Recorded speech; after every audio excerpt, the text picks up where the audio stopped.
Online class na? Wala ka sa GC. Pero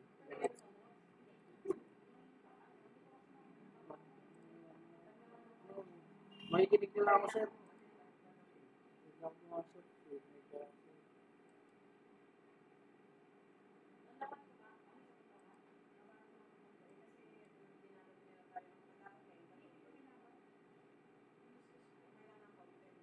Hindi mapapaklas nito masyado.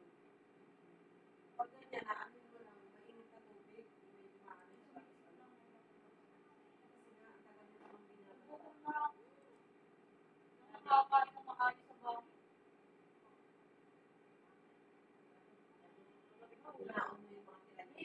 Wala ka din natira. Sabi nga ni Sally, dala kang pagkain. Wala kang natira. kasi balahan.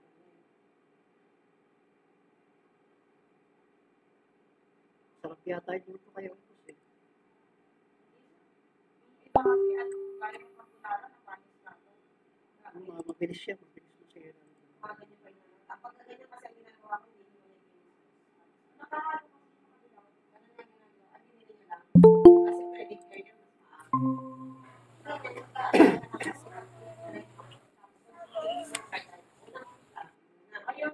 Okay, isang magandang umaga po sa ating lahat, no?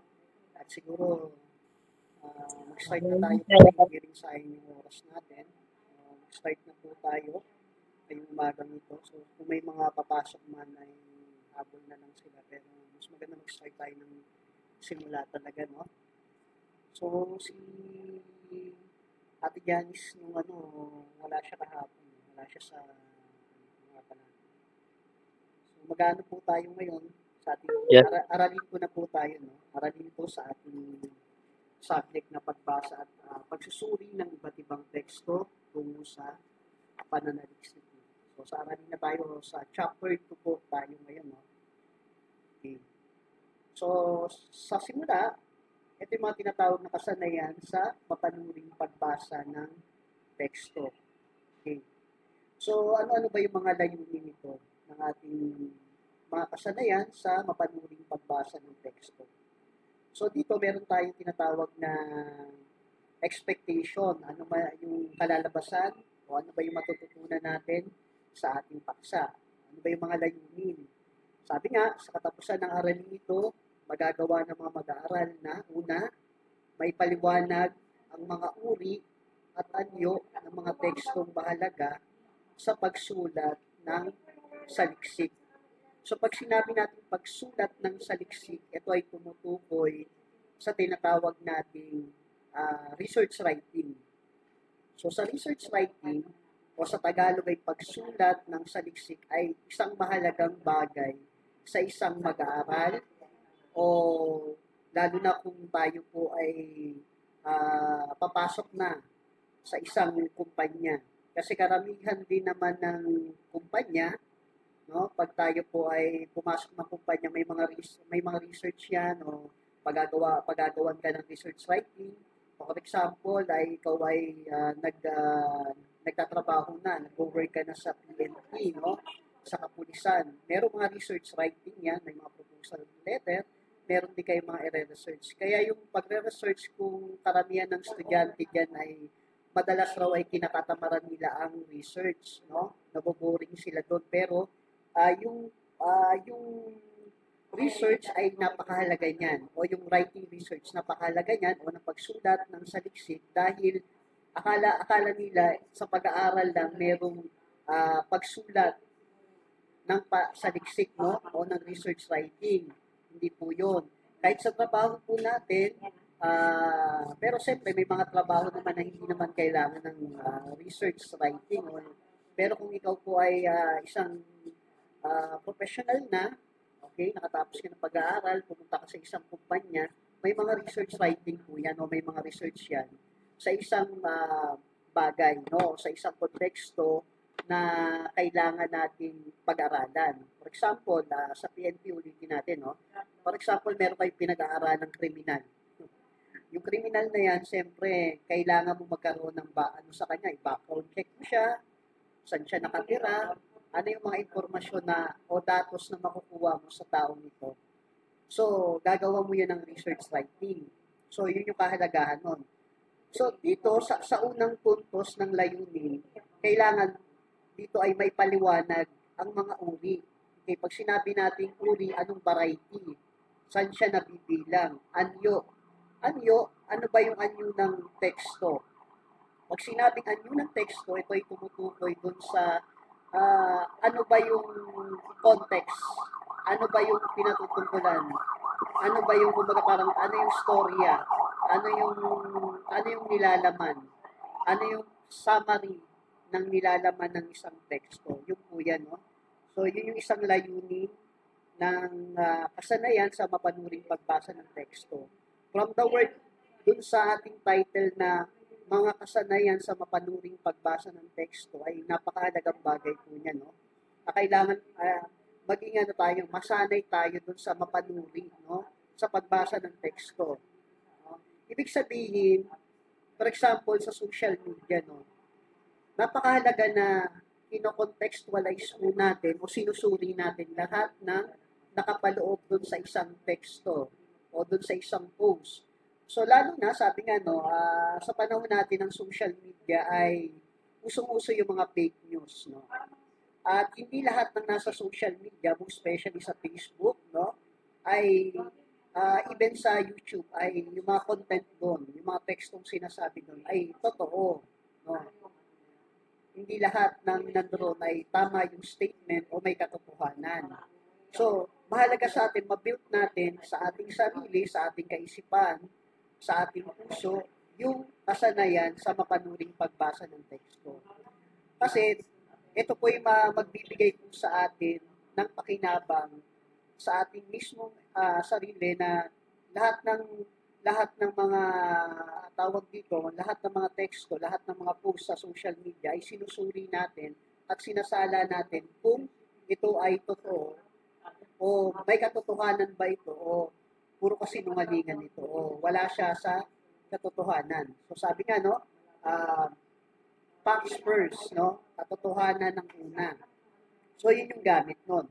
Pangalawa, sa layunin, ito yung pag natapos natin itong pag-aaral na ito, yung layunin niya na pangalawa, makilala kung ang tekstong binasa ay naglalahad, naglalarawan, nagsasalaysay, o nangangatwiran.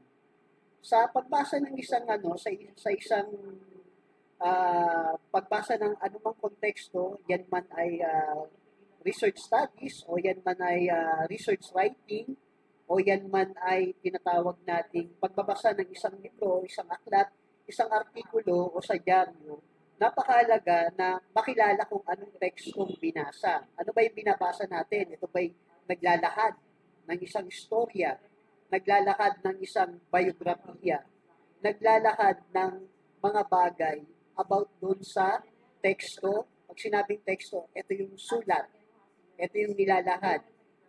Okay, no? Yan ba yan ay makilala natin kung ano ba yung inilalarawan niya sa konteksto o nagsasalaysay ba siya o nangangatwiran. So, yan yung mahalagang bagay na matutunan natin pagtapos ng ating aralin. Okay. Pangatlo, sa layunin ng ating kasanayan sa mapanuring pagbasa ng teksto ay matukoy ang paksang tinatalakay ng iba't ibang tekstong binasa. Ulitin po natin. Matukoy ang paksang tinatalakay ng iba't ibang tekstong binasa. So, isa rin po sa pinakamahalaga na dapat nating matutunan bilang isang estudyante ng asignaturang pagbasa at pagsusuri ng iba't ibang teksto tungo sa pananaliksik. Sabi nga, matukoy natin ano ba yung paksa, ano ba yung content, ano ba yung pinag-uusapan ng iba't ibang tekstong binasa. Dahil maraming iba't ibang uri ng tekstong binabasa tayo. Pag sinabi natin iba't ibang teksto ng binasa, ay ukol ito o tumutukoy ito sa iba't ibang literatura, o sabihin natin sa libro, aklat, o sa anumang dyaryo, ayun yung mga tinatawag na iba't ibang tekstong binabasa, dokumento. Okay. So marami tayong tinatalakay na iba't ibang teksto. Dapat matukoy natin kung ano bang teksto ang binabasa po natin. No? Pang-apat, may paliwanag ang kahalagahan ng buod, abstract, at review ng aklat. So ito ay, pag tayo ay nagbabasa ng isang sulatin o isang aklat o isang pagsulat ng saliksik o mga research writing o kung ano man yung binabasa natin, napakahalaga yung hindi lang natin siya binabasa. Kasi iba yung binabasa sa naiintindihan niya. May tawag din sa English yung comprehension, no? Comprehension ba yun sa Tagalog, no? Basta comprehension. Iba kasi yung binabasa mo lang pero hindi mo inuunawa. Pero iba yung comprehension. Ibig sabihin, naiintindihan mo talaga, no? Naiintindihan mo yung binabasa mo, nauunawaan mo siya. Kasi sabi ko nga, iba yung bumabasa lang sa iniintindi niya. O mabilis siyang mag-comprehend doon. Mabasa yung kanyang binabasa. Napakahalaga yun, lalo na sa pag gumagawa tayo ng buod, no? Kailangan dun sa maiksing konteksto, for example, ang libro napaka kapal ng libro, no? Makapal ng libro, no? Ang dami niyan. Pero kailangan natin matutunan yung mabuod po natin. Sa English, ma-summary natin. Kung ma-compress natin sa ilang salita yung libro, ano ba yung nilalaman ng libro, no? Kasi kahit marami siyang ginamit na salita diyan sa libro, may puntos lang, no? May puntos lang na sinasabi kung ano ba talaga yung nilalaman ng libro. At yun ang pinaka mahalaga doon, no? Hindi mahalaga sabihin mo lahat ng detalye sa isang aklat, sa isang artikulo, ngunit na-summary mo yung tinatalakay doon. Yung pinaka mahalaga doon, no? May paliwanag mo yung buod o yung summary, yung abstract, yung review. Sinabi natin ba sa mga product ngayon sa Shopee, sa Lazada, di ba may review sila? Ayun yung tinatawag na nare-review mo kung ano yung tinutukoy doon sa isang produkto na yon. Sa parehas na sitwasyon, ganun din yun sa pagbasa, no? Okay, o tawag dito,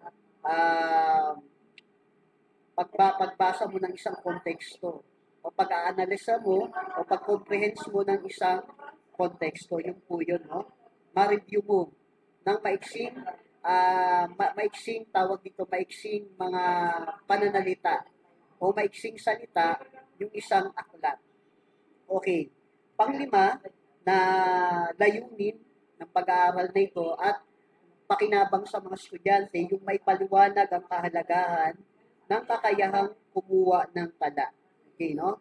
Ito rin yung layunin nito. May paliwanag ang kahalagahan ng kakayanang kumuha ng tala.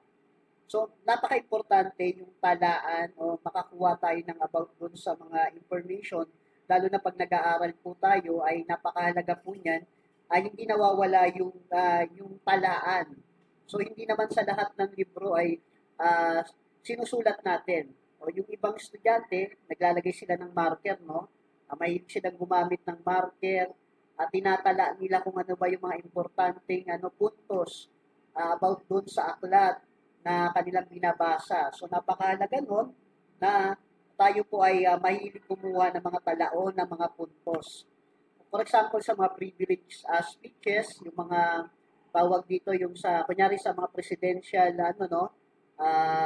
yung mga SONA, yung mga researcher ay ina-underline nila o kumukuha sila ng tala dun sa mga importanteng parte ng isang SONA, ng isang pangulo, no?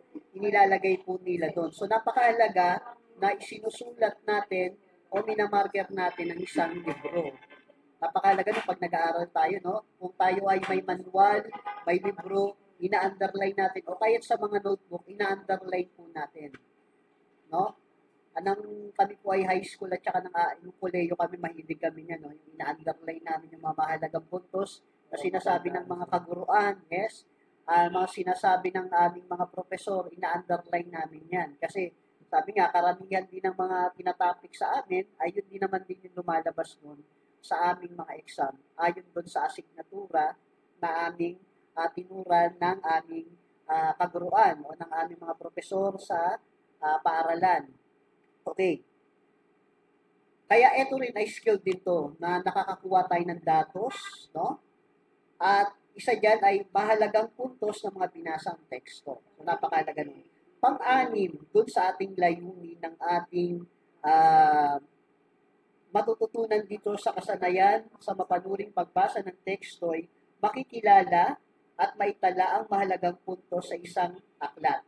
So, pag sinabi natin makilala ay matukoy, maalam, no?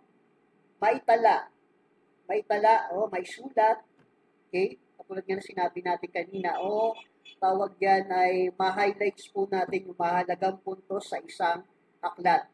Bakit ba kailangan natin ng mahalagang puntos sa isang aklat? Dahil ito ay naglalarawan ng ating pagkaunawa doon.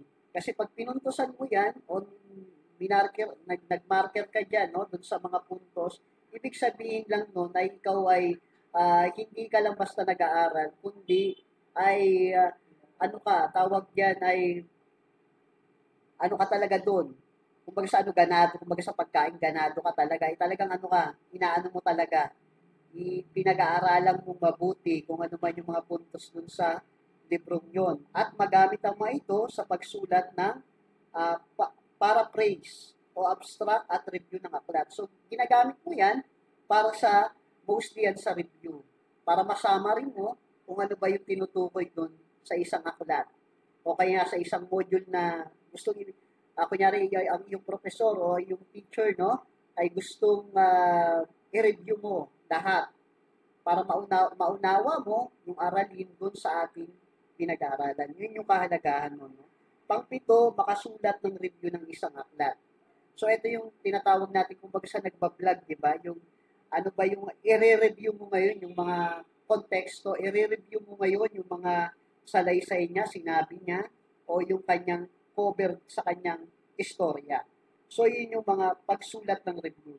Ang tawag dito yung kumbaga sa vlogger yung commentator ka dyan. Ikaw yung nagko-comment doon sa mga nakalagay doon sa isang palabas doon sa YouTube, no? In the same manner, ganun din sa sa mapanuring pagbasa ng teksto, no? I-review mo ngayon, no? Pwede ka mag-comment. Pwede ka rin gumawa ng libro na kung saan i-comment mo yung aklat.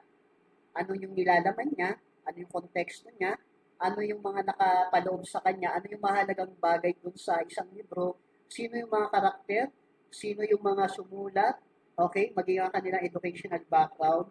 So, yung nakasulat dun sa review ng isang aklat. Napakahalaga nun, kumbaga dinadigest natin ang isang libro. Pag sinabi natin dinadigest natin o ninanamnam sa Tagalog, ibig sabihin ay ating talagang inaano natin, hindi lang natin binabasa ang libro cover to cover, pero ang pinakamahalaga niyan, talagang tinitignan natin bawat detalye ng isang aklat. Mahalaga po yun. Kasi lalo na, sino ba sumulat nito? Authoritative ba siya? O ano ba siya? Kumbaga, ito ba ay, kumbaga sa witness ay, ano ba siya, no? May tawag diyan, nakalimutan ko eh. Siya ba ay reliable, no? Na source. Ganun din.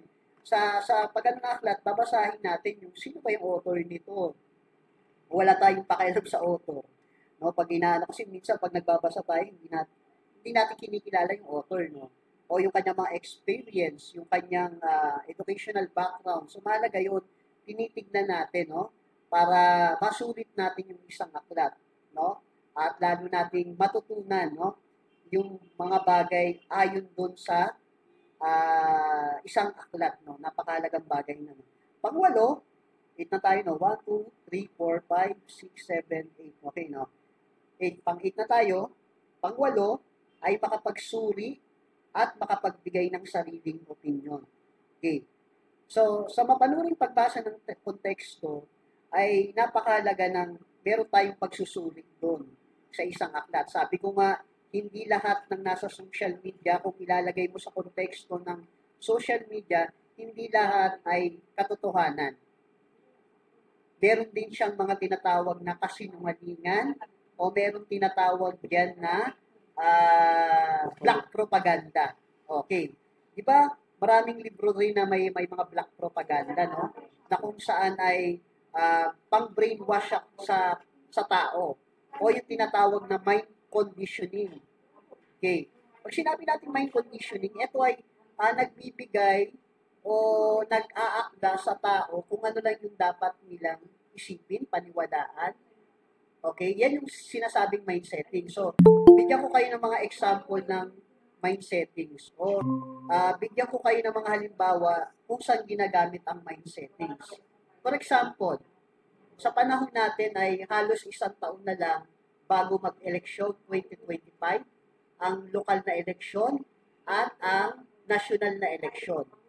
So, sa mga bagay na yan, ay meron ginagamit ang salitang mind settings o paghuhubog sa tao upang paniwalaan ang dapat paniwalaan ng tao. Ayon doon sa pakinabang ng isang organisasyon, ng isang individual o ng isang tao.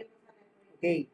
Diyan papasok yung mind settings na yan. For example, ipapalabas na ang survey ay napakataas ng isang kandidato ito, pero sa katotohanan ay hindi. Okay. For example, ang isang aklat ay tumutukoy dun sa ang tao nito ay masama. Okay, no? Dinidemonize yung isang individual. Pag sinabing dinidemonize ay pinapakita na itong taong to ay isang masamang tao o siya ay hindi mabuting ehemplo, siya ay masamang tao. Yun yung pagkokonteksto ng tinatawag nating ayun yung mind settings, yun yung ipinipid sa atin. Sa Shopee, sa Lazada, ay ito yung pinapakita dun sa teksto nila, mura, ganito, bumili ka. So, yun yung mga mind controlling o mind settings. Alam nyo ba ang television, nung araw ay ginawa yan, kung alam natin yung history ng television, kung bakit yan nagawa, unang ginawa yan para yung mind settings o mind control ng mga tao ay hindi siya mabagabag dun sa mga nangyayari sa panahon, lalo especially 1943, 1944, 1945, panahon ng gera, na kung saan para hindi magpanik ang tao kasi wala pa namang social media, wala pa namang television, hindi pa naman, at ang pag-cover ng gera ay hindi naman yan, walang television ng gera eh. Nabasa lang yan sa dyaryo, sa periodiko, sinulat, nabasa sa aklat, pero walang social media, walang television noon. So, ang television ang nagbibigta kung paano tawag dito, nung time na yon, ginawa yan para ma-entertain tayo. Hindi nyo ba napapansin yung mga tawag dito, di ba, nagpapalabas sila. Tayo, willing-willy tayo sa kapapanood ng TV, no? Kahit may mga problema tayo. Pero ang pinakaano lang nila niyan, para maibsan yung ating mga kaisipan. Kaya nga, di ba, yung noontime show na, mga noontime show, no? Napakarami niyan, kahit sa Pilipinas, no? Na kung saan ito yung nagbibigay po sa atin ng kaunting pagtakas nun sa mga problema natin, no? Para tayo ay malibang, ginawa ang telebisyon para malibang ang tao. So, yun yung pinaka-purpose nun. Impormasyon, at hindi lang basta impormasyon, kundi makontrol o magkaroon ng mind settings ang gobyerno o ang sino mang network o sino mang individual doon sa bagay na konteksto na gusto nilang ipid sa mga tao o ipakain sa mga tao. Kaya nga, napakahalaga na mapanuri tayo. Hindi lahat ng sinasabi sa social media, hindi lahat na nakasulat sa libro ay authoritative o totoo o tama. So, dapat sinusuri po natin.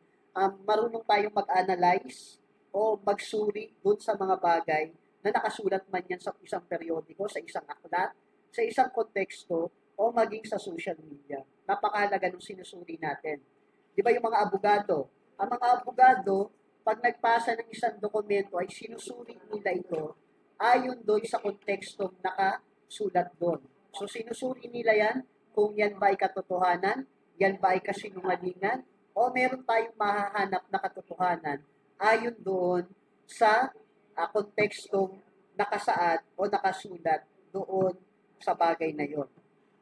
Then, sa aklat na ito, ang layunin din nito, hindi lang tayo matuto basta-basta o malaman natin ang pagsusuri, kundi makapagbigay ng sariling opinyon. So, napakahalaga sa pagbabasa ng isang aklat ay kailangan po natin na makapagbigay rin naman tayo ng opinyon.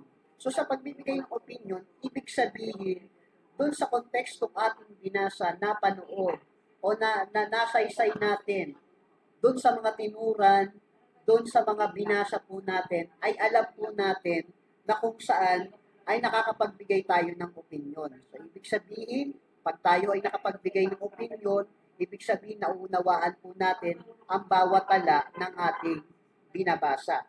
Napakahalaga din ng meron tayong sariling opinyon. Bakit?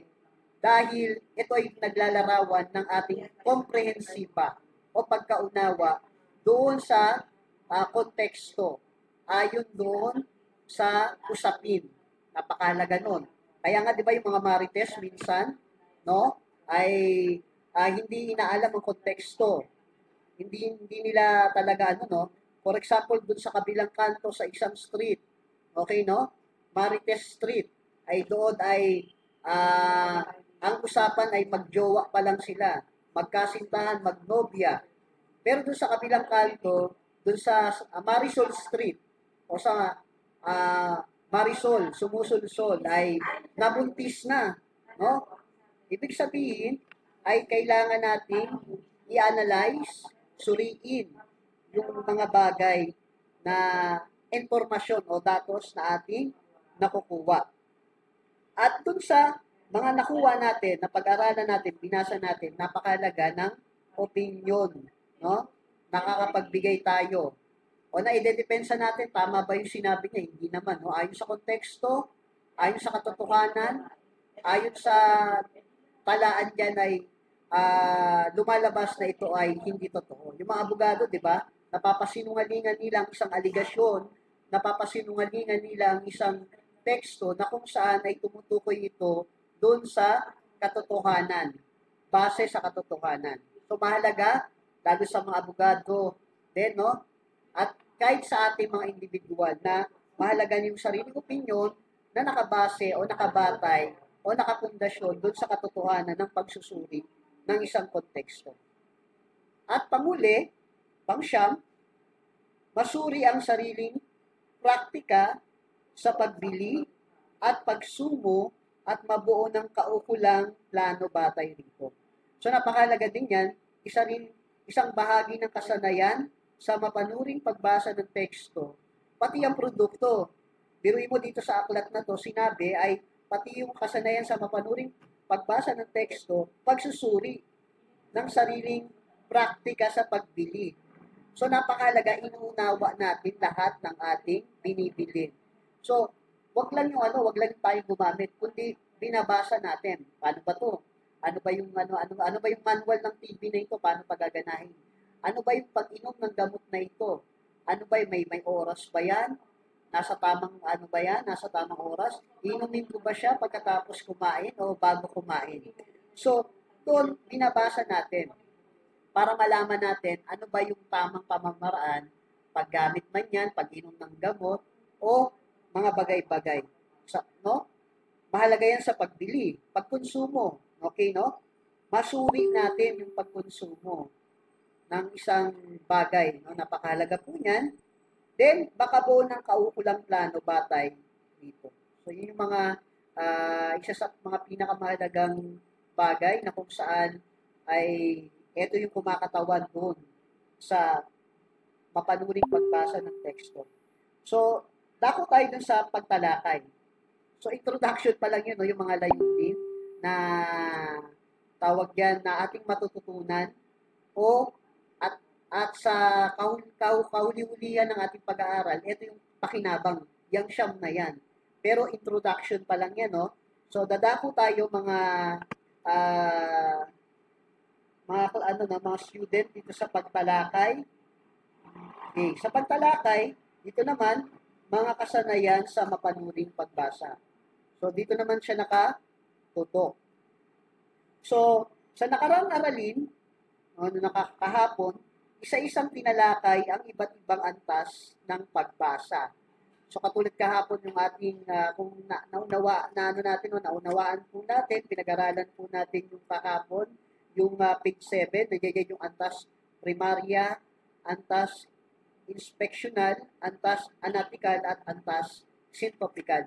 So ano siya, connected siya dito sa aralin po natin, no? Na kung saan ay yan ay magkakakonteksto, yan ay magkakapaano sila, no? Magkakasama sila na kung saan ay dito natin na ipapahayag o dito natin nalalaman ang isang konteksto kung saan uri o saang sangay siya kabilang.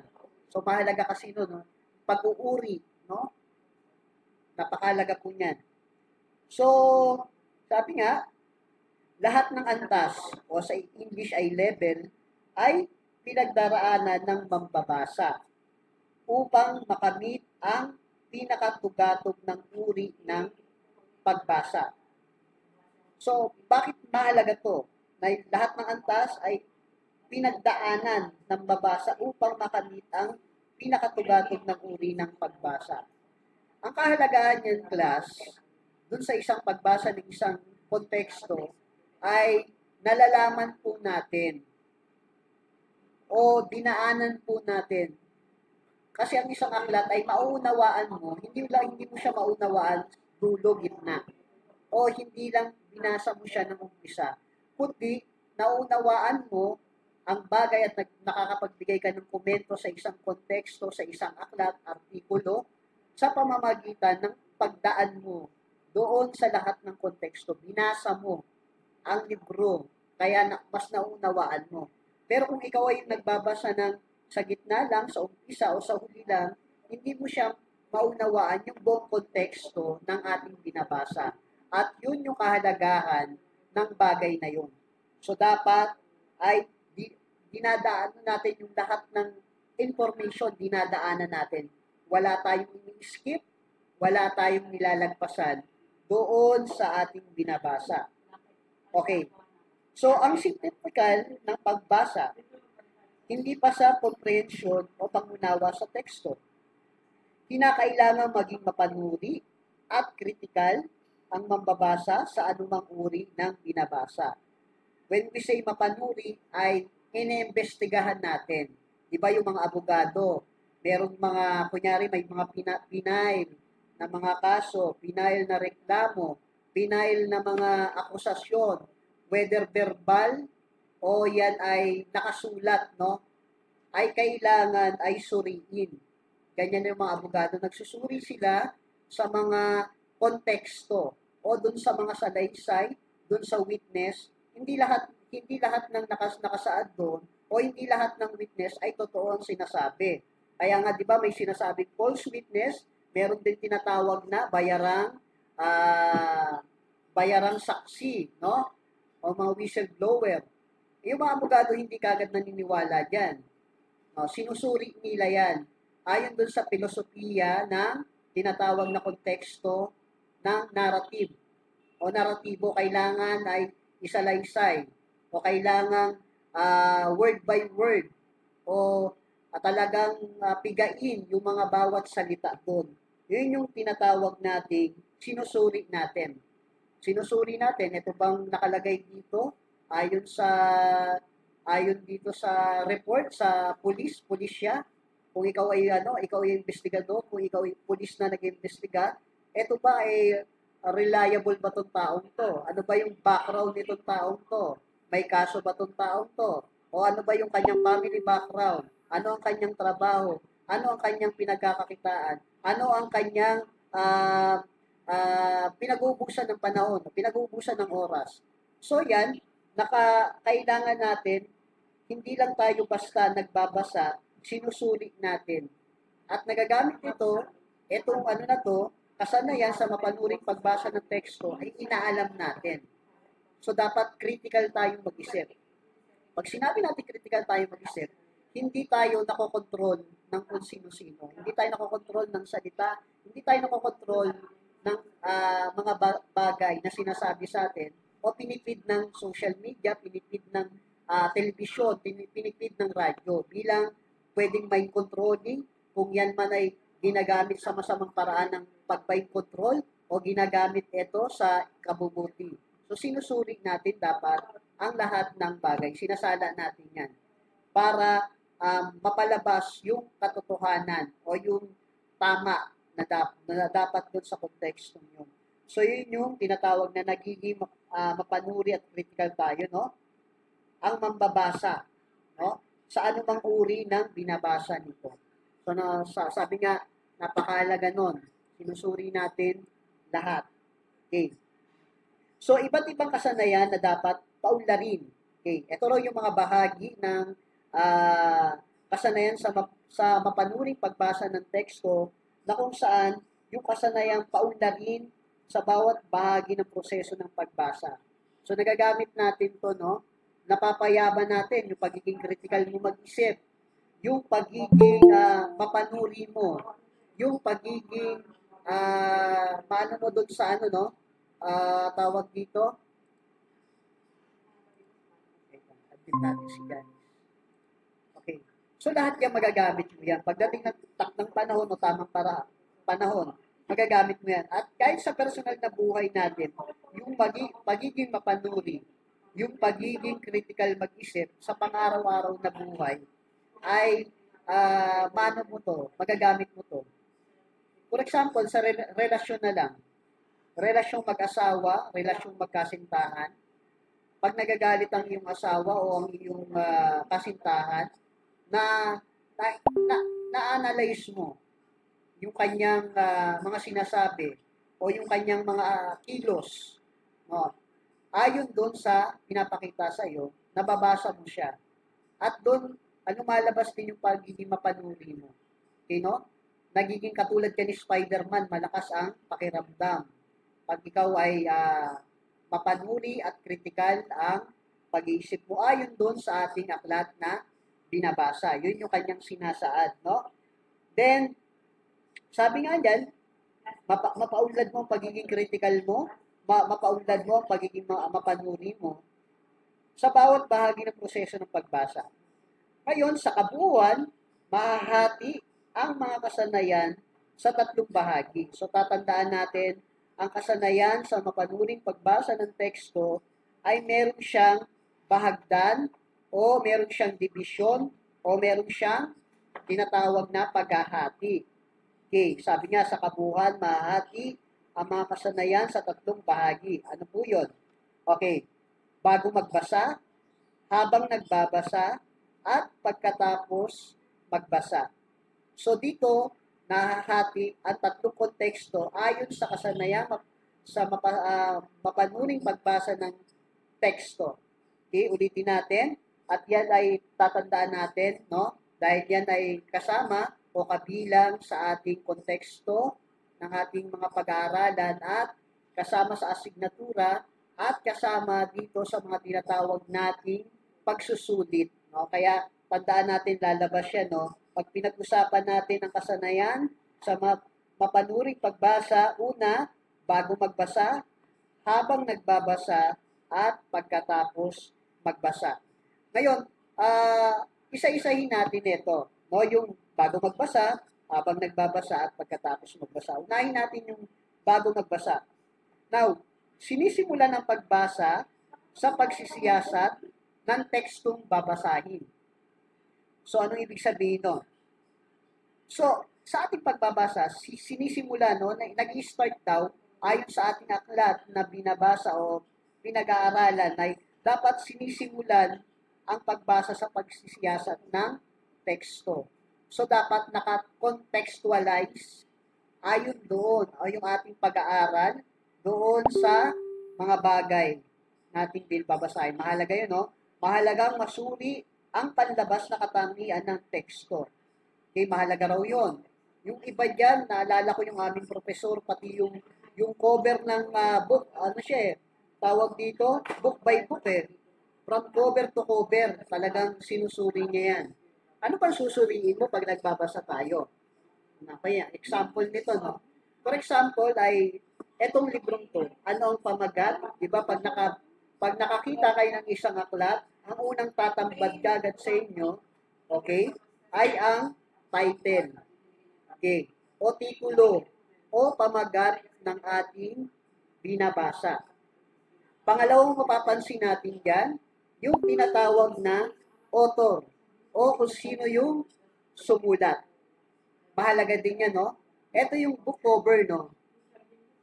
Yan, nagsisimula yan. Pamagat, o sino yung author, o yung sumulat, o mga sumulat. Kasi sa isang aklat ay hindi lang isang sumulat, minsan ay may 3 sumulat yan, may 5, may 4, depende sa librong sa libro na ito, no? O sa kahit anong klaseng libro yan. Pangatlo, sino yung publisher o yung nag-publish ng isang aklat. Mahalaga din yan. Okay, no? At ano yan? Revision ba yan? Ayan ba ay ikatlong edisyon? Unang edisyon, pangalawang edisyon, etc. Anong level ng libro yan? For example, pang senior high ba yan? K-12? O pang grade 10 level? No? O kaya pang koleyo na libro? Tapos pagkatapos nun, katulad ng sinasabi ko, yung tungkol sa aklat. Tungkol sa aklat, then tungkol sa may akda. Mahalagang mga bagay din yan o kung habulin pa natin kung may international standard book number ba yan. No? ISBN. Okay. So mahalaga din yan na ito mapapaunlad natin yung mga bagay na yun. So sabi nga, bago bumasa, sinisiyasat natin, cover to cover, cover to cover ang isang aklat. Ayun daw yung kailangan nating suriin pag tayo ay nagbabasa ng isang konteksto, nagbabasa ng dyaryo, nagbabasa lalo ng aklat. Hindi lang diretso basa tayo. Tinitignan natin, ito bang sumulat na ito ay reliable ba to? Sino ba yung sumulat? Kailangan kilalanin din natin yung sumulat ng libro. Napakahalaga po nun. Kaya nga, bago magbasa, sabi rito, bago magbasa, simulan ang pagbabasa sa pagsisiyasat. No? Hindi lang ng teksto, kundi ng aklat itself. No? Mahalagang masuri ang panlabas na katangian ng teksto. Okay? Katulad ng sinabi ko, ay mahalaga raw. Masuri natin, no? Yung panlabas na katangian. Ano ba yung katangian ng aklat na ito? Ano ba yung, no? Makikita mo sa kanya. So, mahalaga din yun, no? Ayon sa pagiging mapanuri, no? Okay. Ng katangian ng konteksto, no? Upang malaman ang tamang estratehiya na gagamitin sa pagbabasa. So, ang pagiging mapanuri sa konteksto nga, o lalo na sa libro, ay ginagamit yan para sa tamang estratehiya kung paano natin gagamitin ang isang aklat. Yan. Paano natin gagamitin? Kaya nga, di ba, ang isang aklat, bago basahin, may tinatawag na talaan yan ng mga introduction, no? Unit, may mga chapter yan. Ano ba yung, natin dito? Ano ba yung masusuri natin dito? Ibig sabihin, doon pa lang sa simula ng pagbabasa natin, ito ang nakalagay. Ito pala yung nilalaman ng aklat. Ito pala yung aking matututunan. Ito pala yung patungkol dito sa bagay na ito. So, malalaman natin kung paano gagamitin ang libro ayon doon sa pasimulang mga introduction niya para masiyasat natin, no? At para na magamit natin ng tama ang isang aklat. Okay. So, kinapapalooban ng bahagi nito ng previewing. Pag sinabi natin previewing from the word pre, ibig sabihin ng pre, bago. Okay, no? Bago yan sa Tagalog. O, before, yung pre na yan. O, surveying ng isang teksto sa pamamagitan ng mabilisang pagtingin sa mga larawan. So, dito pa lang nakikita mo na sa larawan, ang nagigets mo na kung ano yung ito ang ito ang nilalaman yan. Doon pa lang sa larawan, sa paggamit ng larawan, lalo na, for example, ang isang aklat ay nagbibigay siya ng larawan ng mga bayani. So, ibig sabihin ay tawag dyan ay ito po ay tumutukoy doon sa mga bayani. So makikita natin na ay patungkol to kayo sa Rizal kasi picture ni Rizal ang nakalagay dyan ay kanyang larawan. So doon pala makikita mo na kung sino yung pinapatungkulan doon sa isang aklat. So napakahalaga nun doon sa bago magbasa. Kinikilala mo pati larawan, kinikilala mo ano bang topic, ano bang konteksto. Okay. So yan, nape-previewing mo na siya, no? Okay, nasa-survey mo na kagad siya. Ang isang teksto sa pamamagitan ng mabilisang pagtingin sa larawan, pamagat, okay. Sabi ko nga, yung larawan, pamagat, at pangalawang pamagat sa loob ng aklat. So mahalaga yun, no? Sa bahaging ito. Inuugnay ng inisyal na pagsisiyasat ang mga imbak na kaalaman o eskema upang lubusang masuri ang tekstong babasahin. No? Nakaimbak siya. Pag sinabi natin nakaimbak, ito'y tumutukoy dun sa chapter o yung aralin 1, aralin 2, nakaimbak na siya. So, ibig sabihin nun ay nakakamada na siya. Yung pagkasunod-sunod ng aralin ay nandoon na. Nasusundan na, hindi tayo maliligaw dahil may sinusundan tayong teksto ng ating pag-aaral. So, yun, napakahalaga po nun. Doon sa ating kasanayan sa mapanuring pagbasa ng teksto. So, magdi-dismiss tayo 15 minutes. Pasok na lang tayo mamaya kasi hanggang, hanggang 11:30 tayo, mahaba-haba pa yung ating talakayan. Pag natapos tayo ng 15 minutes, pasok na lang uli, no? Para matapos natin ang 10:30. Ay, ang 11:30 po nyo na klase po sa akin. Okay. Next dyan yung, sabi nga yung pamagat at pangalawang pamagat sa loob ng aklat sa bahaging ito. Inuugnay sa inisyal na pagsisiyasat ang mga imbak na kaalaman, eskema upang lubusang masuri ang tekstong basahin. Nakabubuo sa bago magbasa ng mga panimulang tanong o prediksyon kung tungkol saan ang tekstong babasahin. Dito nagsisimula ang prosesong pampag-iisip. Okay, dyan daw na yan, no? Dyan daw nakaano yan, paloob yan, yung mga bagay na yan. Okay, next naman tayo sa habang nagbabasa. Okay, ito, halagang bagay dito sa kontekstong kasanayan sa mapanuring pagbabasa ng teksto, yung habang nagbabasa. So dyan, ano ba yung makukuha natin dyan sa habang nagbabasa? O ano bang mga skill natin dyan na matututunan o madedevelop sa atin pagdating doon sa kasanayan sa mapanuring pagbasa ng teksto? Ito yan, habang nagbabasa, nangyayari ang pinakamalalaking bahagi ng proseso pag-iisip.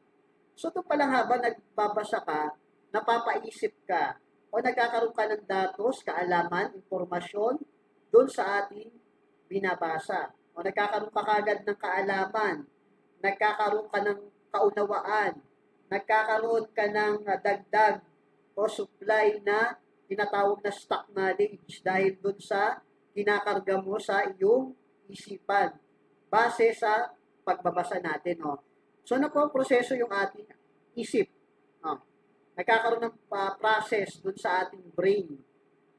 Sa bahaging ito, pinapagana ng mambabasa ang iba't ibang kasanayan. So, dito rin sa ating pagbabasa, doon pa lang sa pagbabasa natin ay pinapagana ng mambabasa ang iba't ibang kasanayan. Ano po yun? Upang lubusang maunawaan ang teksto. So, yung comprehension, pagkaunawa sa teksto o doon sa isang aklat. Diyan pa lang, dahil na napoprocess habang binabasa natin ng isang aklat o isang pahayagan o kung ano man yung binabasa natin, nagkakaroon ng kaunawaan doon sa tekstong ating binabasa. Okay. Tapos sumusunod dyan yung interpretasyon. Okay, no? Nagkakaroon ka ng sariling komento doon ayon sa inyong binabasa, no? Ang mga naunang tanong o prediksyon bago magbasa ay pinangahawakan niya upang panatilihin ang aktibong pangunawa sa binasa Sabi ko nga, mahalaga ang pangunawa sa binasa.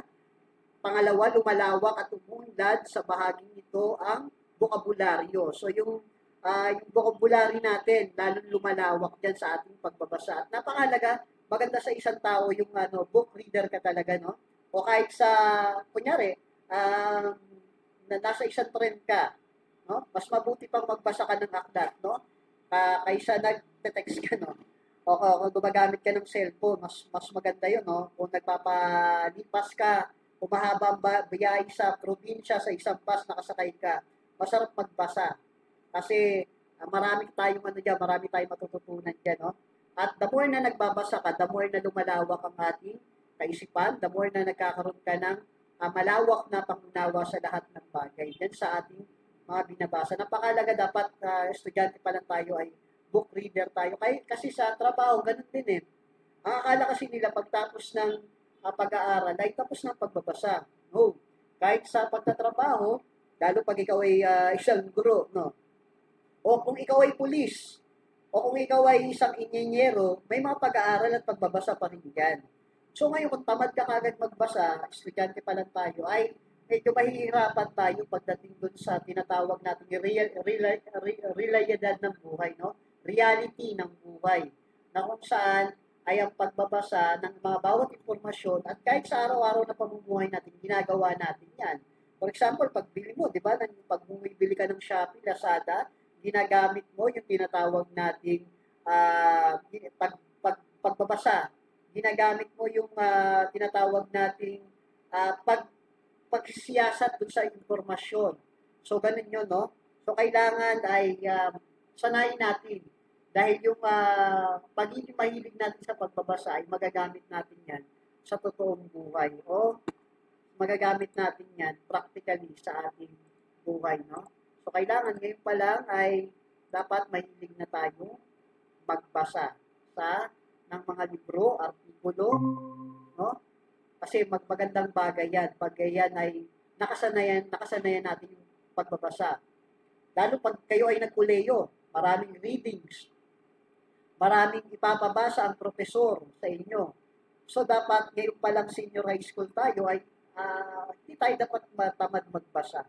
Kailangan ay masipag tayo magbasa. Dahil dun sa pagiging masipag natin sa pagbabasa, ito ay karagdagang puntos sa kasanayan sa mapanuring pagbasa ng teksto. Paano tayo magiging mapanuri sa ating binabasa o sa ating teksto na ating mga binabasa kung tamad tayong magbasa. So, yun lang yung logic no? Paano tayo magsusuri?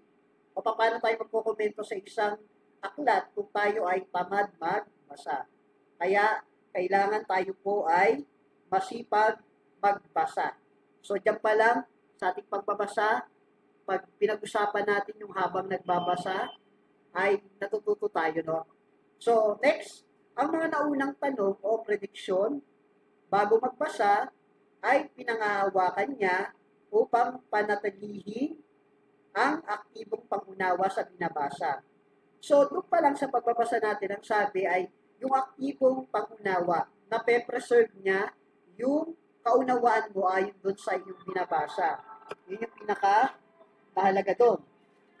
Wait lang po. May tumatawag ng telepono.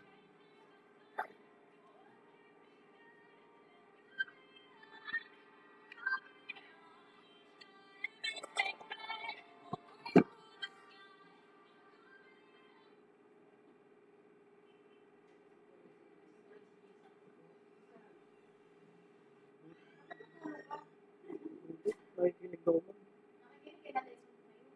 Ha?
ganito ang ano nyo, ganito ang magiging wag nyo, benta nyo.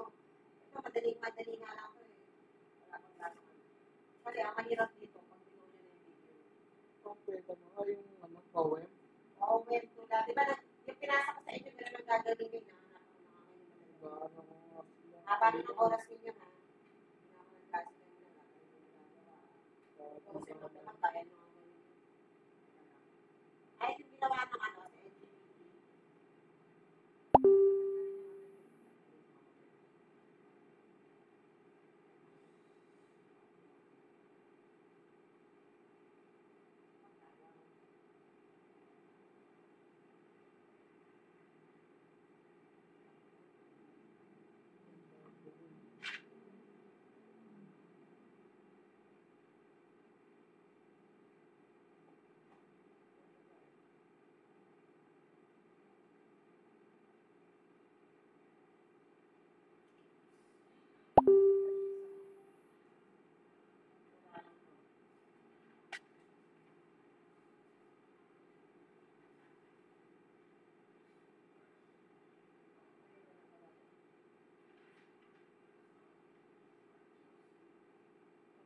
Tagalog, English, or English lang. Magaling Tagalog. Inaalam naman din ang ano. Kasi part ng literature, part ng Philippine literature ang Tagalog. Kaya nga nagtatanong nga sila, mga ano ba yung subject natin? Pilipino ba? Siyempre, lahat ba ng ano, eh, yung subject na natin, kasama nga ng copy ng Tagalog version. Kasi nga literature, hindi siya actually English talaga. Yung isang libo, parang isang libo na, Sinabi mo gawa yun, yung mga bilis ko. may ginawa kayo dito, may nakita ko yung mga pinost ko na makinig, yung tumatakbo kayo dun sa may ano ng matumbong. Pwede na kayo yun, ayusin nyo na kayo mo lang na may mga sign na. Kasi ipapost natin yun na, wala mga sign. Yung sila, ano gumawa sila Jeffrey, tapos naglalakad kayo, naka-report pa nga kayo eh. Tapos, tumatakbo kayo nung nakahiga na kayo. Pag ganun, tapos, yung nag-aano kayo, kunyari parang nag-pauwi kayo, yung galing mo pala. Lalagyan mo na lang siya ng full. Tapos lalagyan mo na lang ng caption, lagyan ng ano, tapos i-voice over nyo. Gagawa ko sarili ko na lang. Pwede mo gawin mag-isa lang. Tapos i-ano natin, ipaparize natin. Gumawa na kayo para may oras pa tayo mag-parize. Kasi simula pa lang ano, sinabi ko na sa inyo. Yung page ko yung ano yung upload ko. Oo, tapos i-post mo sa ano mo. Nag-reels ka ba? Oo. Original ano naman yun eh. Kaya lang kapag gumamit kayo ng kanta na ano, mag-credit to ano kayo. Hindi na. Yung mga 2 to 3 minutes lang para uploadable lang. Yun na ang mga modern literature kasi na contemporary ang tawag nila. Akala nyo wala lang. Pero sa totoong buhay, yan talaga ang ano, contemporary literature na.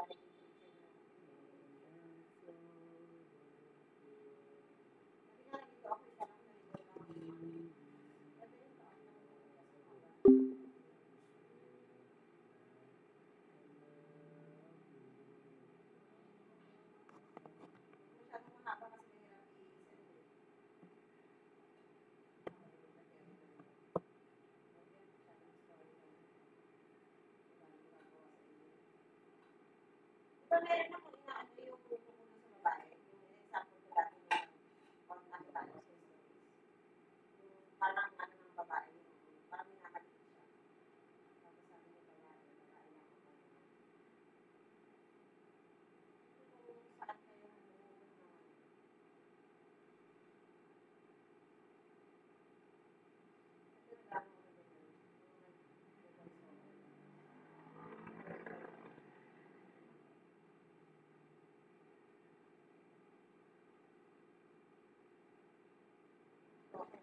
Nakita ako. O, basta yung kaya na i-upload sa ano, yung i-upload galing sa inyo, ha? Kahit minutes na, kahit mga 10 minutes na.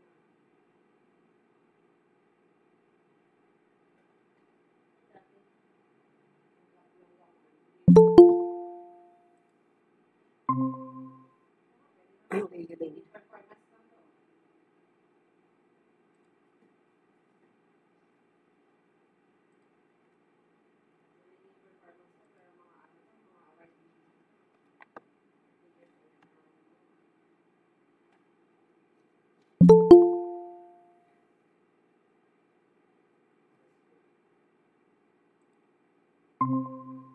Okay, so simula ulit tayo, no?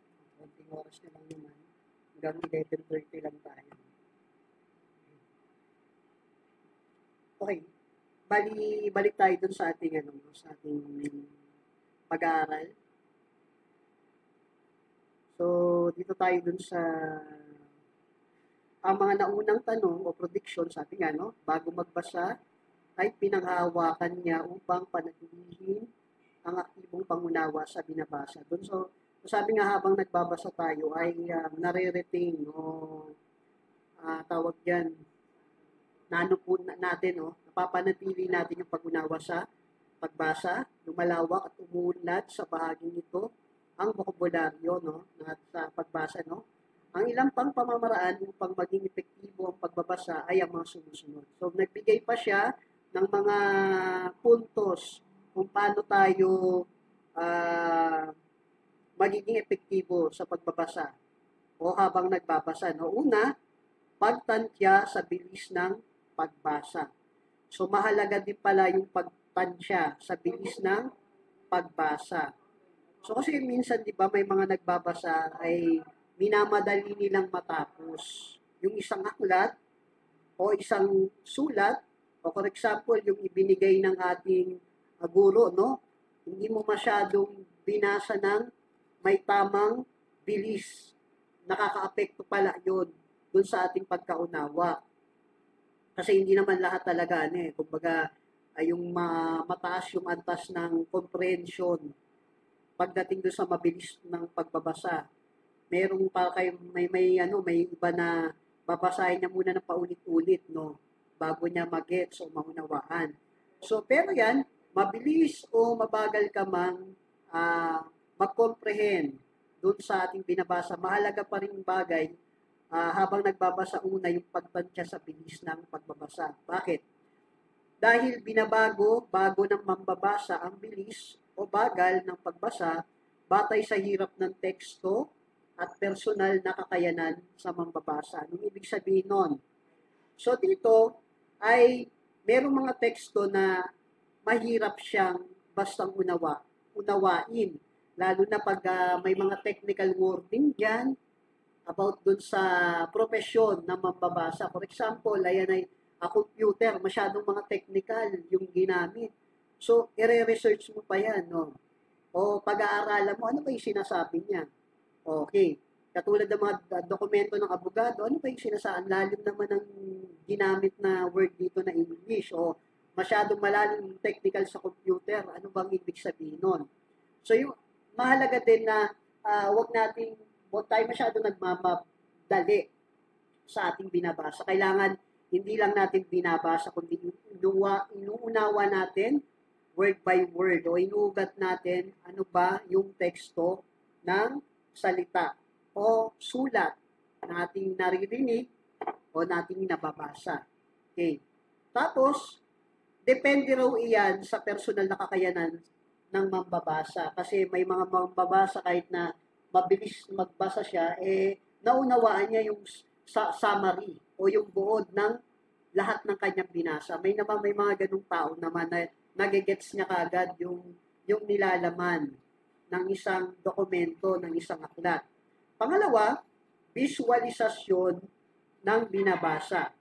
So sa visualisasyon ng binabasa, bumubuo ang mambabasa ng mga imahen mula sa nakuwang impormasyon, una, pangalawa yung impact na kaalaman. So sabi diyan, binabasa ng mambabasa ang bilis o tawag dito, bumubuo ang mambabasa ng mga imahen Doon sa aklat natin binabasa, teksto man yan, wala man larawan dyan na nakalagay, kadalasan sa ating mga binabasa, nagkakaroon tayo ng imahinasyon. Okay, no? Kahit di mo nakilala yung tao, personal, siya ay maliit, siya ay matangkad, pango ang ilong niya. Nagkakaroon ka ng si Rizal ay pandak, no? Na nagkakaroon ka ng maliit si Rizal. Malapad ang noon ni Bonifacio, no? Na na ayon dun sa mga sinabi ng mga historiador lalo na, no? May mga account kasi na ganito itsura nila, ganito ang ayos nila, ganito sila manamit. So, doon pa lang, nakakabuo ka ng imahinasyon doon sa binabasa natin. Pangatlo, excuse me, pagbuo ng koneksyon. So, ano naman yung pagbuo ng koneksyon? So, sa pagbuo ng koneksyon, pinayayaman ang ugnayan sa pagitan ng teksto at imbak na kaalaman upang matiyak ang komprehensyon. So, yan po yan, no? Pinayayaman yung ugnayan sa pagitan ng teksto at imbak na kaalaman upang matiyak ang komprehensyon. Ibig sabihin yan ay napapagyabong mo, napapagyaman mo yung pagitan ng teksto na binasa mo at saka yung imbak na kaalaman mo. For example, sa isang bagay ay may kaalaman ka na doon. Meron ka ng alam doon sa bagay na yon, at alam mo na yung bagay na yon, o ano mo na yung meron kang idea about sa bagay na yon. Now, sa binasa mo at sa imbak na kaalaman mo, nadaragdagan ang iyong pagkaunawa doon sa usapin, sa teksto na ating binabasa sa aklat. For example, lahat naman tayo ay alam natin ang buhay o talambuhay, biografiya ni Jose Rizal, ni Bonifacio, nung tayo pa yung mga elementarya at nung tayo ay kahit hanggang ngayong sekundarya at tayo may nasa senior high school. May stock knowledge o imbak na kaalaman tayo sa ating mga bayani. Nandiyan dyan ang Lolo Mitangere, nandiyan dyan ang mga El Filibusterismo, nandiyan yan. At alam natin, yung mga unang libro ng tayo elementarya ay nabasa na natin yung mga about o patungkol sa ating bayani. For example, si Jose Rizal, no? Imperse, no? Nandiyan yan. Alam natin yan, may stock knowledge tayo dyan. Ngayon, yung bagong libro, lalo na yung mga doktor sa edukasyon na mga kaguruan, ay meron pa sila mga pananaliksik o may research pa sila na hindi pa pala na ilalagay sa mga unang aklat, sa mga unang nalimbag na aklat, sa mga unang mga guro, sa mga unang researcher, sa mga unang gumawa ng aklat about kay Rizal. May dadagdag pa pala. So, eto mga librong unang nabasa mo, ayan ay nagiging stock knowledge. At meron kang panibagong kaalaman na maibibigay po sa atin dahil sa nagkakaroon tayo ng bagong imahen sa panibagong aklat na ating binasa. Nagkakaroon ka ng panibagong viewpoint. So, bilang isang mag-aaral, so dapat hindi tayo nakasarado doon sa isang konteksto natin binasa. Yung kunyari, for example, eto na yung alam mo rito sa bahaging to. For example, sa computer, sabihin natin, ay, HTML to Pero hindi mo alam, may CSS pa, may JavaScript pa na naman. May iba na naman palang pag-aaralan. So, anong ibig ko sabihin? Kung pag-usapan natin, ilalagay natin sa tekstong usapin ng technical pagdating sa computer. Ano naman yung ibig sabihin yan sa ating pag-aaral, dun sa pagbasa at pagsuri ng iba't ibang teksto tungkol sa pananaliksik? Ang ibig sabihin lang nun, hindi tayo nakalak sa ibang idea. Hindi tayo lock yung ating isipan, nakakandado sarado dun sa mga bagay na napag-aralan natin. Dapat ay open lagi ang ating kaisipan, open ang ating mga isip sa mga panibagong pag-aaral, sa mga bagong usapin, sa mga bagong kaalaman. Kasi sabi nga, no, if you stop learning, you stop living. Ibig sabihin, pag hindi ka na nag-aaral, yung kaalaman mo noong 19kopong-kopong pa, ay wala nang idadagdag. Tandaan natin, lalo sa teknolohiya, lalo na sa panahon po natin, kung ilalagay mo sa konteksto ng computer, no, ang teknolohiya, hindi yan forever na Windows 7 na niya, Windows 10. Hindi po. Hindi lang riser ngayon yan. Darating ang panahon, ito po ay lalong mag-high-tech na mag-high-tech. Gayon din sa pagdating sa kaalaman o sa mga informasyon datos sa ating pag-aaral, no? Marami pang mare-research diyan na kung saan dadagdag doon sa mga ating stock knowledge o sa mga naunang kaalaman natin. Kaya, yan po ay kailangan ng pag-uugnay sa dati nating kaalaman, sa mga nabasa natin na dati, at doon sa mga bagong kontekstong ating nababasa. So, nagkakaroon siya ng koneksyon, pagbuo ng koneksyon. O yung imahinasyon o yung mga paglalarawan na dadagdagan pa yung mga paglalarawan na sa ating mga nababasa. Kasi nagkakaroon tayo ng ano dyan eh. Kahit text lang yung binabasa mo, parang nakikita mo na, nabivisualize mo na yung ating binabasa. Okay. Pang-apat, panghihinuha. Malalim yung Tagalog na ginamit dito, no? Panghihinuha. So dito naman, pinag-uugnay ang impormasyon mula sa teksto at imbak na kaalaman. So, binibigay niya ng koneksyon mula sa teksto at imbak na kaalaman. Ang ibig sabihin niyan ay, ito pala yung sinasabi niya. O ito pala yun. O ito pala yung, ano niya, no? Ito pala itsura niya. Ito pala yung ano niyan, kabuuan niyan. So, nagkakaroon ka ng koneksyon. So, ibig sabihin yung panghihinuha, pag-uugnay ng impormasyon at teksto o yung imbak na kaalaman upang bumuo ng panghihiwatig at konklusyon sa kalabasan ng teksto. Okay, no? Pagsubaybay sa comprehension. Sunod natin, pang-5.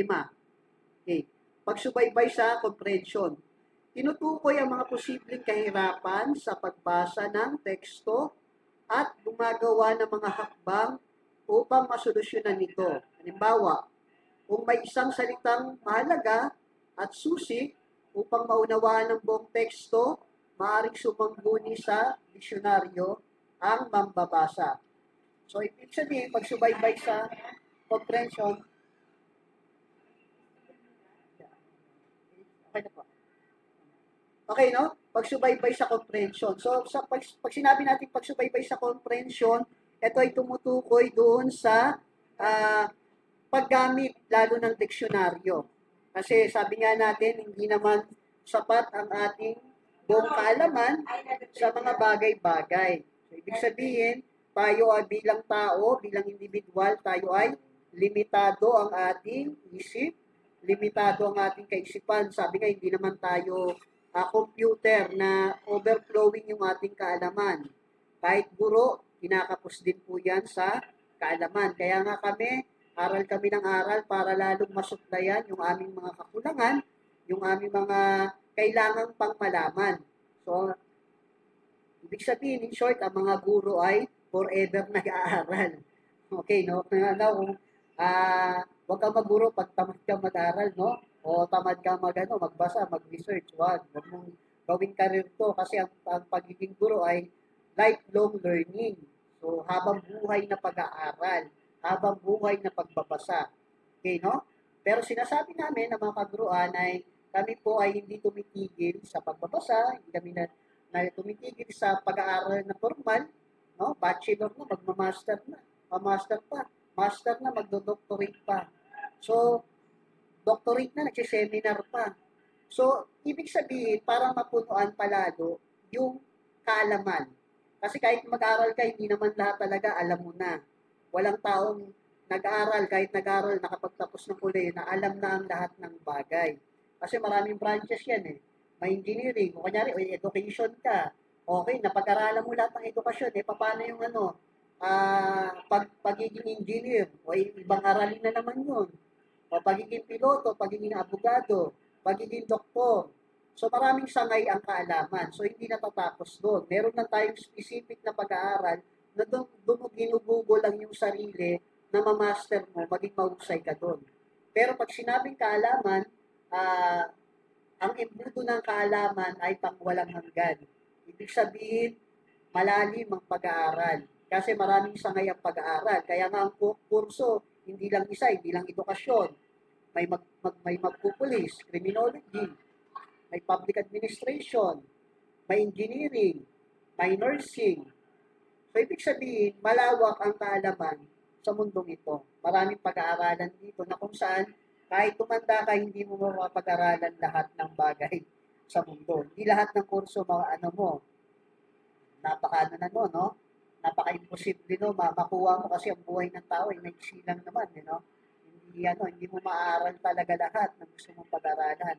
So, kaya nga tayo pumipili ng isang kurso na kung saan diyan ka magiging dalubhasa, diyan ka magiging mahusay. For example, diyan sa computer, ICT, no? Sa pag-aaral nyo, pwede kayong maging mahusay diyan. Tutukan nyo, pag-aaralan nyo ng gusto para diyan kayo sa larangan niya, umundan.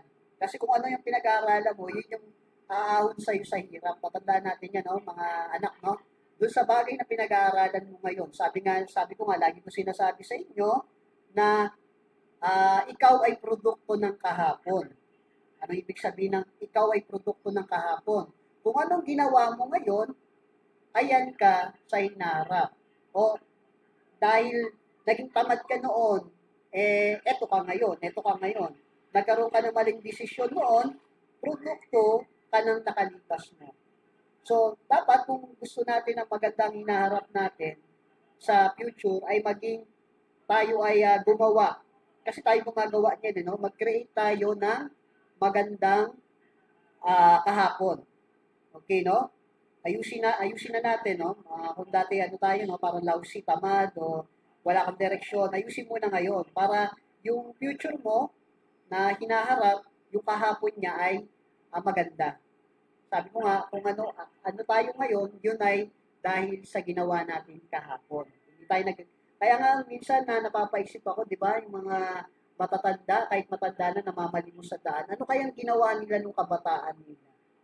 O sabihin na natin, given, di sila pinaaral ng mga magulang nila. Di sila pinaaral. Pero anong ginawa mo? Parang paunlad mo ang sarili mo. No?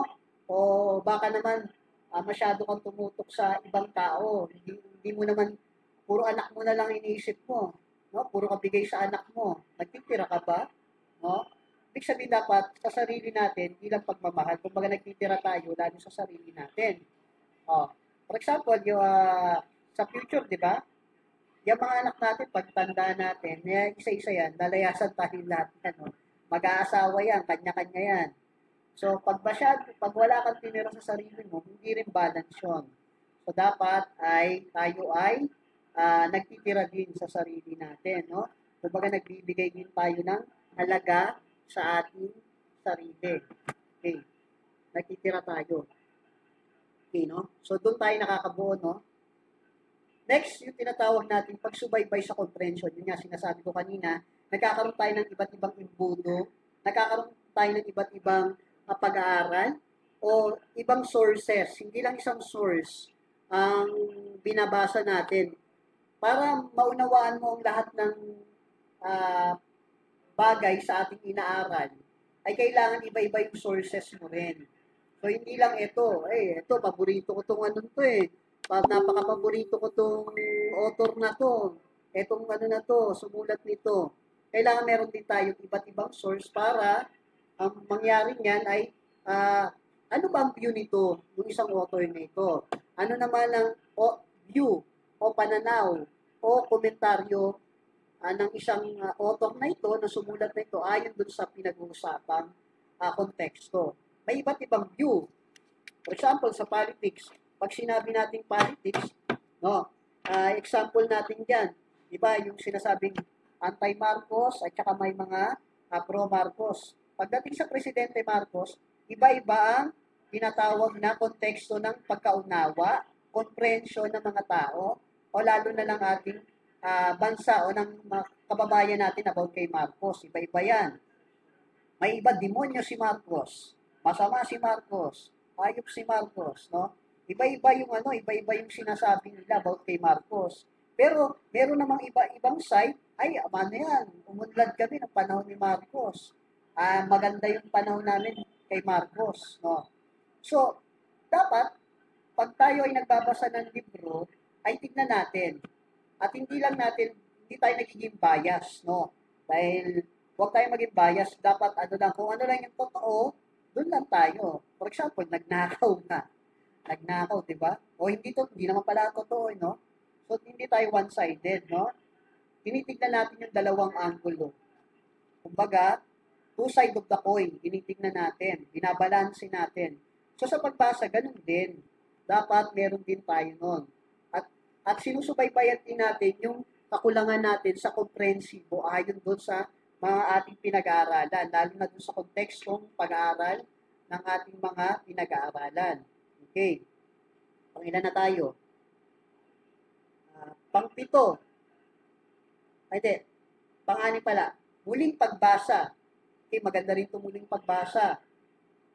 Muling pagbasa, muling basahin ang isang bahagi o kabuuan ng teksto kung kinakailangan kapag hindi ito naunawaan. Mahalaga yon. Ibig sabihin, para maunawaan mo ang isang aklat, ang isang libro, para tayo ay maging epektibo pagdating dun sa kasanayang sa mapanuring pagbabasa ng teksto, kailangan 10 beses mo basahin ang isang teksto. For example, isang page yan. Kontrata.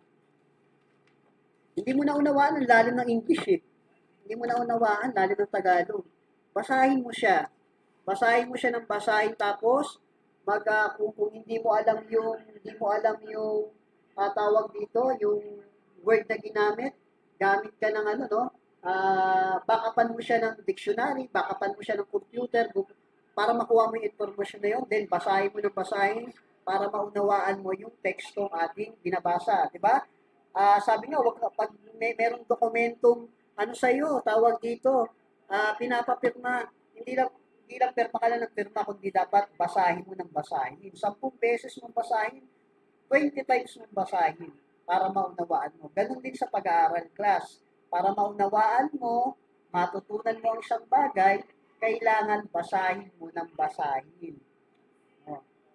Kaya nga sa lahat ng bagay, mahalaga ang pagbabasa. Kasi, pag hindi tayo mahilig magbasa o tamad tayo magbasa, nagiging mababaw ang ating pagkaunawa doon sa ating mga binabasa. Okay. Dahil ang pagbabasa ay napakalagang bahagi ng ating buhay. It gives us knowledge, wisdom, nagbibigay sa atin ng kaalaman, nagbibigay sa atin ng sapat na karunungan. Sabi ko nga, tayo ay limitado yung kaalaman natin, limitado ang alam natin, kaya kailangan natin ng pagbabasa sa araw-araw na teksto ng ating mga buhay. So, ngayon, sa araw na ito, yan lang po yung ating topic dito sa Aralin 2 o sa chapter 2 about sa kasanayan sa mapanuring pagbasa ng teksto. At sana po ay may mga natutunan tayong mga anak, no? At meron pa tayong mga tanong, question, violent reaction, may mga gusto tayong linawin? Okay, mukhang wala naman yata, no? Okay, wala naman yata tayong mga So, magbukas na lang tayo ng camera para magbukas tayo ng ating camera, no? Para dun sa ating, yan. Magano tayo. Kayo lang naman, hindi na ako mahalaga, kayo lang. Okay, wait lang po Ako lang sa type. Isa pa. Hindi nakaayos si Janice eh. Ayos mo ba? Okay. Ulit. Okay. Okay, no? With that, maraming salamat mga estudyante, no? God bless po sa atin. Pwede na ako kayo mag-give. Bye, sir. Bye-bye.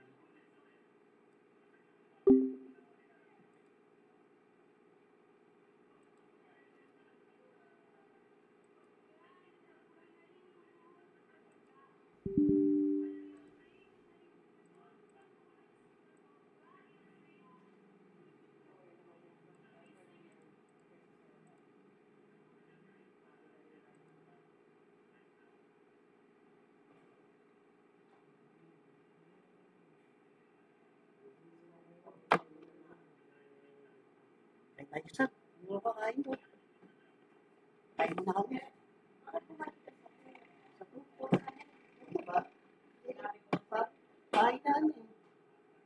Bakit ba kasi ano, review naman yun. Tapos na kami nilibilo, ilang beses Saan po na nire-review?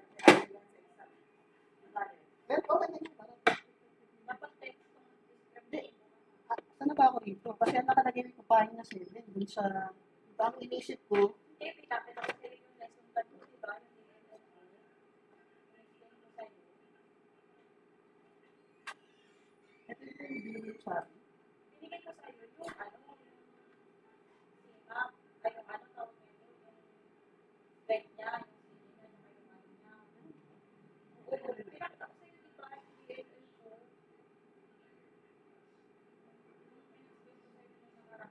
Nasa ako na yung level. Ay, hindi. Pero, nasa na ba kayo sa Dapat text kung prescriptivo na kayo. Sa ngayon, text ko rin. Di ba binigay ko rin yung kopya ng ano, yung tawag nito? Yung pinagawa ko. Patay mo sa akin. Pero sa book na to, nasa na yun. Yung pinakalas. Okay. So, ibig Sabi sabihin mo na, na kasi review lang kaya hindi naman natin oo nga, review pa lang ito ito. nga yung hindi naman. Nire-review ko nga sila kasi para manila sa isang Basta nga dito, ito yung inano namin, yung mga tawag nito as yung bonus rate. Diba nung wala silang kaso, yun yung binigay ko yung nagawa ko. Kaya dapat dito na Ako na ako.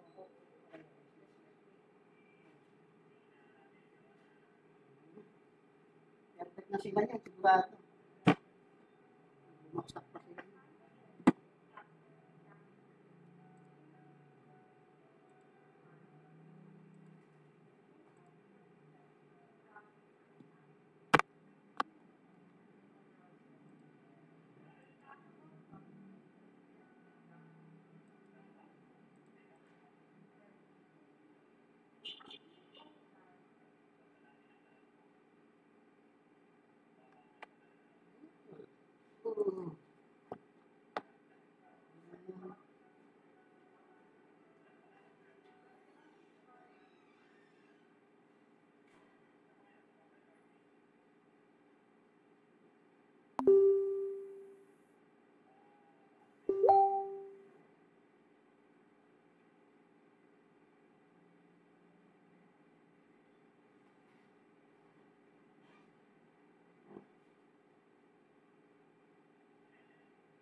kaya ano, kahit na kaya naman yung mga engineer, sabi na kasi sabi mo, sabi mo, ay, hindi ko na nagdaan.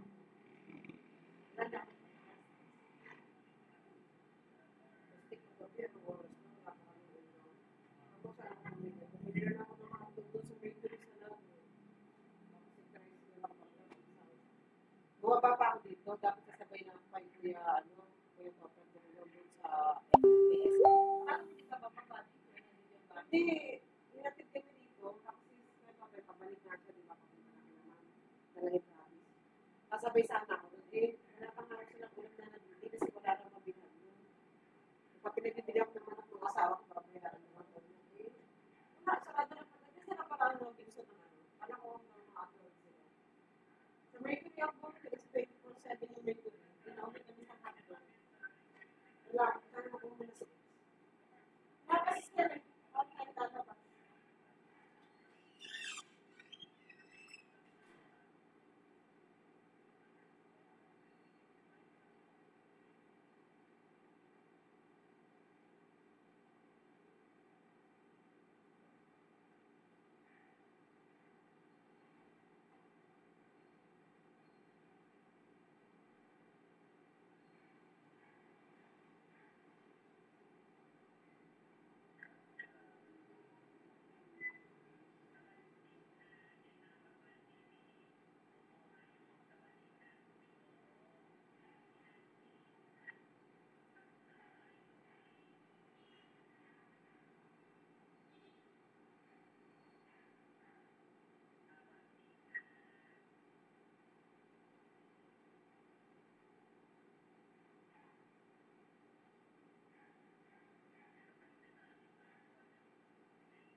klase ka pala ng ano, kumakain sila dun eh.